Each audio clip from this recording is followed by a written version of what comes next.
Didn't you say you had to travel to find the lyrics to that I did, one? yeah. I did it. I had to go digging. I ended up, my wife was like, kicked me out of the house. She's like, you're driving yourself and me, by the way, insane. You've just got to go somewhere and be away from home and go and be an artist for a few days. So I went to Istanbul on my way to Jerusalem, and I sat in a cafe for 3 days and drank coffee and smoked cigars and wrote poetry. Like a prick. But I've been in denial. I've been in denial for a long time about being an artist, and I just allowed myself to go and be an artist for a few days, and then the Rushmere lyric came, and I texted these lads, and then we were good to go. But that lyric is very reminiscent of your early days. Yeah. I had to go very far away from them to be able to look back at them, I think. But I only realised that now, talking to you. Yeah. Take me back to empty lawns and nowhere else to go. This started as a poem. Yeah. You say, come get lost in a fairground crowd where no one knows your name. There's only honest mistakes. There's no price to a wasted hour. It's beautiful. Yeah. Yeah, I love that lyric now. It was a fucking nightmare to get it. It took forever. Is there any other songs in your catalog that took that long? I Will Wait. Really?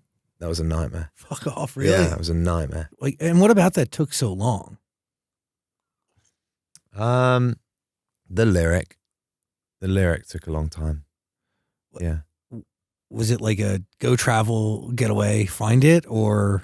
It was more like there's this big block of stone in front of you and you just have to chisel at it.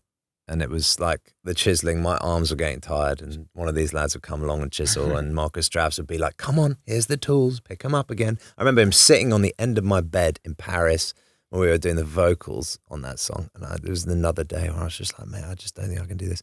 And he tried like the bad cop approach where he was like, come on, this is your job, you know. And then eventually like he brought me a cup of tea. It was the softest I've ever seen him. When I woke up one morning, he brought me a cup of tea, sat on the end of my bed like a fucking prison guard or a nun, and sat on the end of my bed and was like, today might be the day. Here's a cup of tea. Let's go and try it again. And we did, and we got it in the end. Yeah. I don't think there's a better or worse. Midwifery, though. You know. Like I don't think the argument is faster's better. Yeah. Like we're not kind of adverse or afraid of going through the process and the pain. And actually, I would probably argue that the cup of tea from Marcus Draves gives a little bit more confidence when Istanbul was calling for Rushmere to just keep going, stay on the path, and you know the song will get there. What were you chipping away at though? Like what did you have? Like you just had instrumental and you just couldn't figure out the lyric, or yeah, or like certain turns in the lyric that just didn't sit right until they did, and it just takes work. Totally, songwriting is it should be the hardest work you do. You know, performing should be easier because you've done the hard bit. And I remember having this conversation with Johnny Dickens, his manager, and he was like, we'd said at some point, like, oh yeah, we're going to the studio, we're going to go have fun. He's like, fun?